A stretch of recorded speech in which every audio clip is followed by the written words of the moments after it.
What is up, Janksters? It's your boy Graham, also known as HamHawks42 on the internet, and today I want to talk about some of the new mechanics that will be showing up in Baldur's Gate, the new Commander product that is going to be released next month, actually. And there will be some of these cards appearing on Arena as well. However, the majority of these cards and the main initiative, the main purpose of this set is for Commander specifically. That said, these cards will be legal in Vintage as well as Legacy, so that's kind of interesting, could be fun. But there are two mechanics specifically that I want to talk about today. One is called Initiative and the other is called Background. So let's take a look at a particular card that I think, well, interestingly enough for us, it illustrates both. And that is Imoen Mystic Trickster. It is a 2/3 human rogue wizard for 2 into blue with Ward 2. Nice, nothing wrong with that. At the beginning of your end step, if you have the initiative, draw a card. Draw another card if you've completed a dungeon, and then choose a background. So we see dungeons are back. If you're familiar with AFR, there's no surprise there. We have dungeons. That said, we are getting another one, and that is tied to initiative specifically. And then Imoen also says, choose a background. So we're going to get into both. First off, what is initiative? So how do you get the initiative? Well, the initiative is a state that you get to achieve in certain situations. There are certain things that bring it into play, similar to the Monarch. If you're not familiar with the Monarch, it's a state where certain cards, when they enter the battlefield, say you become the Monarch, and then once the Monarch is in play, it is in play for the remainder of the game. And one player has the status of the Monarch, much like initiative. And when you have initiative, you have the initiative, and no one else does. In order to transfer ownership of the initiative or the Monarch, you actually have to do the same thing.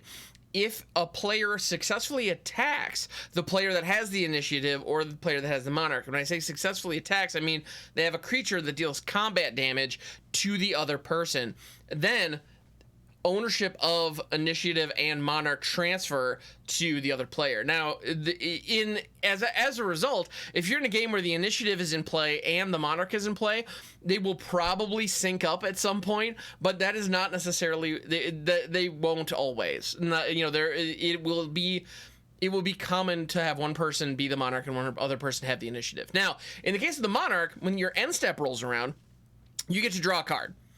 Nice. Nothing wrong with that. If you have the initiative, you get to venture into the Undercity.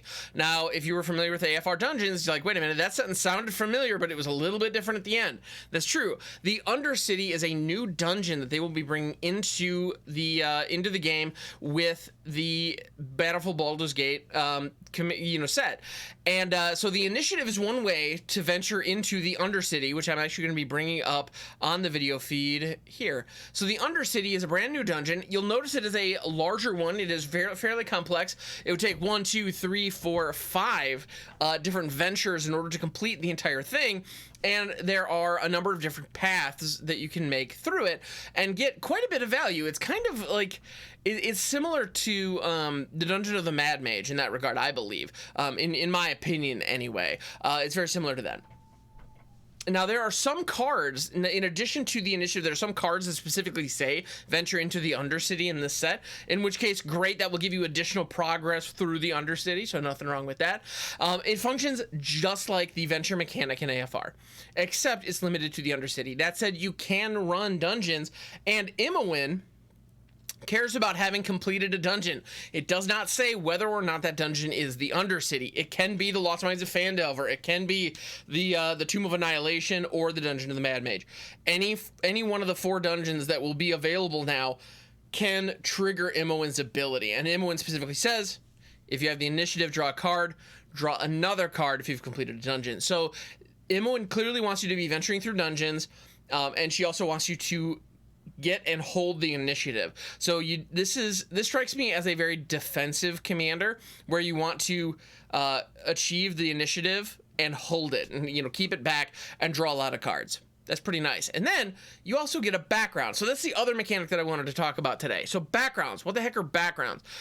If you've ever played Dungeons & Dragons, one of the experiences that's absolutely delightful and just a key part of the experience of playing Dungeons and Dragons is rolling up your character. And a big part of rolling up the character is choosing where the character came from, choosing their background. And now with commanders that specifically say choose a background, you will have, so if you have Imoen in your command zone, you will get the opportunity to select a background and put it in your command zone as well. And so one example of a background, this is a fairly simple one to get you the idea of how they function. Raised by Giants. This is a legendary enchantment for 5 into green that says commander creatures you own have base power and toughness 10/10 and are giants in addition to their other types. So the way that this functions is if you play out Imoen on turn 3, she's a 2/3 rogue wizard, human rogue wizard, and then on turn 6, or once you have 6 mana available, that could be as early as turn 4 or even 3 if you're running, if you're in these situations. One thing, this will give you access to the color green by having this in your command zone as well. So you would be able to literally have a Simic commander deck running Imoen and Raised by Giants. It functions very similarly to Partner in that regard. So this is, you could think of the choose a background text on your commander as partners with backgrounds. It functions very similarly to that. So if we were to have Imoen with Raised by Giants as her background, once we get to 6 mana, you'd be able to play out Raised by Giants. This is a legendary enchantment. Once it is on the battlefield, it is an enchantment background as its subtype. And it says, commander creatures you own have base power and toughness 10/10 and are giants in addition to their other types. So here we have a situation where it would turn Imoen from a 2/3 into a 10/10 giant in addition to being a human rogue wizard, which is kind of fun. And so the idea is, well, if you're raised by giants, you have kind of this native ability to, I don't know, become a giant, or anyway, maybe the flavor of this particular one falls a little flat, but the idea behind the backgrounds are, this is where your commander has come from. These are abilities that your commander has, and when you cast them out, they bestow an ability upon the commander. You will also note these are not auras. These are not auras that enchant the commander, and that's kind of nice because as a result, if the commander is removed from the game, if it's killed, if it's exiled, the enchantment is likely to stay. And then when you play out the commander again, the boon that the background bestows upon your commander will still apply. Now, your opponent can also remove just the enchantment. That's a factor. In which case, I believe what will happen there is it will have its own commander tax applied. So you will be able to play out the background again from the command zone. Keep an eye on the comments below. If I am incorrect on that, I will make a comment and correct that. But I believe that is how it works. So, because there are a lot of nuances with these new mechanics, because ultimately a background is a legendary enchantment that can function as your commander, kind of as one of your commanders. In any event, it's an interesting mechanic. It's going to provide you with a lot of flexibility in your deck building and allow you to create some interesting interactions with the game state as a whole with these backgrounds. And there are tons of them. There are a number of different backgrounds that you can choose from. Yeah. So this has been backgrounds. So we used Imoen Mystic Trickster as kind of a excuse, if you will, to talk about both the initiative and backgrounds because, well, she has both. And I felt that was relevant. So thank you so much for tuning in. Thank you for making it to the end of the video. I appreciate it very, very much. Again, my name is Graham, also known as HamHawks42 on the internet. If you enjoyed this video, please like and subscribe and leave a comment below. I'd appreciate that very, very much. Helps feed the algorithm, does all the YouTube things. Makes a huge difference. So thank you so much, and I'll catch you on the next one.